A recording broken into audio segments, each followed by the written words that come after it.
Hi, I'm Gavin Nelson, the Teacher Training Coordinator for Spring International, as you may know.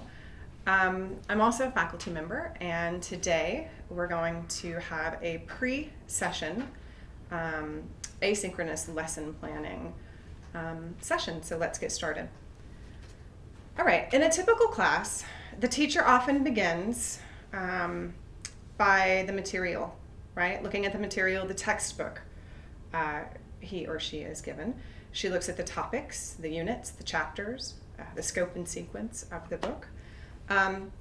What's interesting? What's relevant? What will my students relate to? I'm sure you can imagine yourself flipping through the book and all of these things going through your head.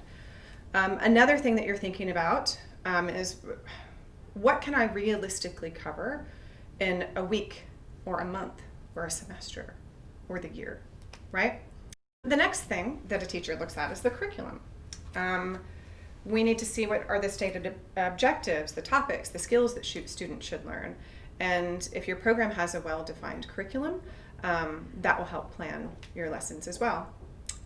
The teacher may consider also the students' needs and interests, right? Hopefully the students are at the center of our lesson plans and the design for our course, whether it's activities, assessments, all pieces of our lesson plan should be geared toward the students. What motivates them, right? What do they already know? What can they do? What do they need to learn? Another thing that a teacher has to consider is the assessment, whether it's formative, summative, whether it's a final exam, midterm exam. When are the dates that they're required? Who has prepared these tests?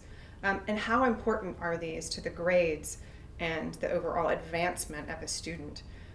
So important, right? All right, so what are the contents of a lesson plan, right? It just depends on what structure your school uses. Some of you may have the flexibility to use your own style of lesson plan. But I know here in the US, a lot of the schools have a specific lesson plan, or at least components that they have to turn into their administration every week, every month, whatever that structure is. And a lot of times the schools want them to be a uniformed structure. So, in general, lesson plans have the same components, right? So what does a lesson plan include? Take a minute, press pause, and think of those components. All right, so hopefully you came up with goals, right? The overall goals of the program. The objectives, we have terminal objectives, which are for the course or the unit. And then we also have enabling, which is today. What do they need to be able to do today to prepare them for the end?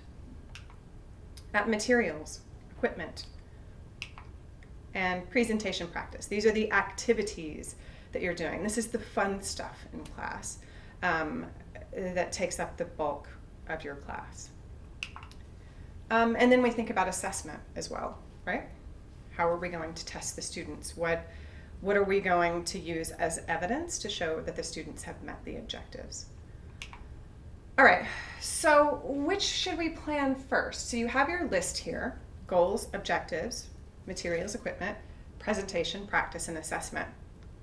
What comes first? Take a minute, think about that.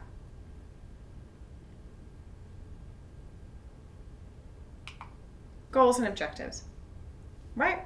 Again, we have a curriculum. It tells us, it defines what needs to happen first, how we go through the program, what the students should be able to do at the end of the program. Now, what comes next? A lot of people would say presentation and practice, right? But with the style of lesson planning that we're talking about today, it would be the assessment, right? And eventually, it starts to click. It takes a little while at first because you want to say, here are my objectives and here are the activities that I will use to prepare them for the assessment, right? The problem is with this is so often I've seen observing teachers is they get so wrapped up in the presentation and practice that they think, oh dear, it's time to give a test. I need to have some sort of grade in my class. I've got to assess the students, and now I'm going to come up with my test. The problem with this is that how are we going to assess? What have we done in class to prepare the students for that assessment? Sometimes that doesn't match, right? And then last, materials and equipment. The name of this design for lesson planning is called the backward design model. And we need to think about it in 3 stages. So the first stage, as you know, we talked about, is identifying the desired results, right? The objectives. What are the objectives? What should students be able to do at the end of the week, semester? Stage 2, determine acceptable evidence, right? And this is your assessment, right? What are your assessments? Your formative and summative assessments, right? That will prepare them for success in the program, right? Stage 3, then we're going to do the fun stuff, the designing of our learning experiences, right? All of the activities. So this is the role plays and the writing activities, reading activities, all of those things that you're doing, that's the bulk of your class. That's stage 3. Now often teachers switch those, right? And they put the practice first, and then they put the evidence. But one of the key focuses in this teacher training program is putting the evidence and then coming up with all the fun activities that will prepare the student for success, right? So you do the activities that will prepare them for the assessment. All right, so stage 1, we're going to go back here. We had stage 1, identifying desired results, which are the objectives, right? We have our essential information. We need to consider our curriculum, the students' needs and interests, the course book, all of these things that we talked about, right? What are the big ideas of this course or unit or lesson, right? What are the key things that they need to take away? What should the students know, understand, and be able to do as a result of this course? And according to the backward design model, we need to begin with the end in mind, right? Say that with me. Begin with the end in mind. So we're putting assessment before presentation and practice. All right, so again, stage 1, right? What should students know, understand, and be able to do as far as the objectives for the program? I like this illustration because it helps to display the hierarchy of information and content, right? We can't teach them everything. We cannot go into detail for everything, all of the objectives of the program. So we have to decide what is worth being familiar with, right? And then next, what is important to know and do. And then finally, and the most important, is enduring understanding. What do you want the students to take away and to keep for a week, or to keep for a month, or to keep for a year or the rest of their lives, right? Now, this is the way that we've done. We decided to get together as a faculty and do the same thing, right? We want to model for you what you should do as well, right? So the desired results for our teacher trainer program is as follows. Again, it's a 4-week program. We can't get through all of this in detail. So we looked at our mission statement, we looked at our curriculum, and we decided that this is the hierarchy. This is how we wanted this to play out. So the top one, as you can see, worth being familiar with, and I'm not going to read them all to you, you can see them, but methods, right?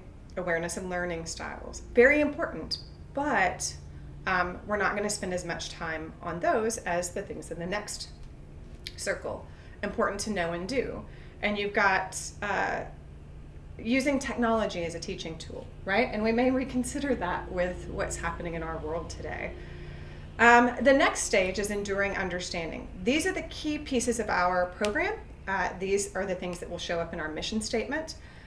Things like reflective teaching, skills and collaboration, U.S. culture, ability to energize, ability to use enhanced understanding, the top one, of applying communicative language teaching.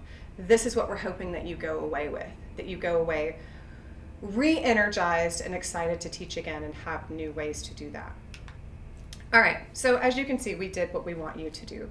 Stage 2, determining acceptable evidence. Again, assessment. We haven't yet planned the bulk of our class yet. We know what our objectives are. We want to tie a string from those objectives to our assessments, right? So, what evidence will show that the students have achieved the objectives, right? What is your evidence of that? What evidence will show that students know and understand the material, can perform the desired skills, and have achieved the terminal objectives? And we need to gather evidence at several points, right? We have our enabling objectives. We have, again, as far as assessment, our formative and summative assessments, right? But we need to have multiple places within a day, within a week, that we're collecting evidence of students' abilities, right? And then we need to plan our assessment tools before you plan your activities. So we'll go into more detail when we actually have our live session with this. All right, so we have our the chart again, right? And we have to come up with assessment types. So for things that are worth being familiar with and that it's important for students to know and do, those are going to be your traditional type of quizzes and tests, right? Paper and pencil and fill in the blank and constructed responses, right? Because think to yourself, it's not that it's not important, but how often have you gone in to take a multiple choice exam or some sort of exam, and the second you walked out the door, whoosh, that information is gone, right? I need to make room for more useful information. So for enduring understanding, the things that we want the students to take away for weeks and months and years, right? Those are going to be our performance tasks and projects, right? Things that the students have to apply, evaluate, and create, right? So open-ended, complex, authentic, real-life activities. These would be your dialogues and interviews and sort of connecting those things to the skill in a logical and authentic way, right? That the students buy into the activity. All right, so stage 3, again, this is the fun part, right? We're planning our learning experiences. We're getting our students up and moving. These are our terminal objectives, and we're going to talk about this more, but you need to read chapter 10, which is the lesson planning unit chapter in the Brown book, right? So our terminal objectives allow us to identify the final learning outcomes, right, that students need to complete. So when you create your assessments, these would be the tasks or the projects that you've created for them in the end, okay? The next is enabling objectives. These are sort of meeting the formative assessments, right? What skills and contents, structure, procedure, right? So is it writing? What is the content, right? Is it verb tenses, phrasal verbs, whatever it happens to be? The structure, right? So if it's a writing test, is it paragraphs? Are they having to write an email to someone? What is the structure of it? And then the procedures. The student should know exactly what's expected of them, how long it is, what are the requirements. And a lot of that will show up in your rubric, right? But all of the activities that you're doing, you're preparing them to be successful on that terminal objective, right? All of your enabling objectives are giving them practice to prepare for that final assessment. A key thing is that it needs to be transparent. And a lot of times teachers think if they teach young ones or even kids in high school and university, they're not sharing the rubrics. They're not giving the objectives. We need to be transparent with the students and make them aware of the goals, objectives, assessments, everything that we're doing, share with them and let them know that we have a plan, right? And that our plan is for them to be successful, and they appreciate that. Okay, so again, begin with the end in mind when planning a course, a unit, or a class. Thank you very much.